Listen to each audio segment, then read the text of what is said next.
আজকে হচ্ছে 23/1/26। রাজীব খান electronics and furniture থেকে মোহাম্মদ আব্দুল মান্নান সে এক পিস কনকা ফ্রিজ নিছে, দাম ধরেছে 60,000 টাকা, সে জমা দিয়েছে 4,000 টাকা, বাকি আছে 56,000 টাকা।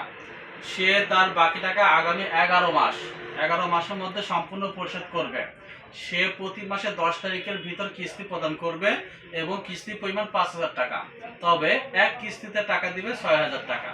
পার্টির মোবাইল নাম্বার, পার্টির জামিনদার শারমিন আক্তার, সে ডেকোতে চাকরি করে, সে পার্টির স্ত্রী। কিস্তি কোনো অবস্থায় কম নেওয়া হয় না, বিক্রিত মাল ফেরত হয় না। এবং কিস্তি থাকা অবস্থায় বাসা চেঞ্জ করার যদি প্রয়োজন হয় অবশ্যই কর্তৃপক্ষকে জানাবেন।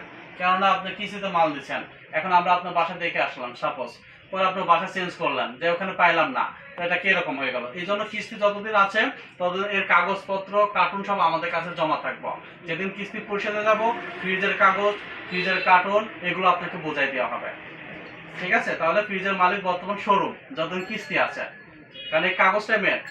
তো সেক্ষেত্রে লেনদেন ভালো করবেন এবং রাজীব খান ইলেকট্রনিক্সের সাথে থাকবেন। ঠিক আছে, তাহলে আপনার কিস্তি পড়তেছে এই সামনে 10/2/26 ফেব্রুয়ারি মাসের 10 তারিখে প্রথম কিস্তি। ঠিক আছে, ওকে, ধন্যবাদ।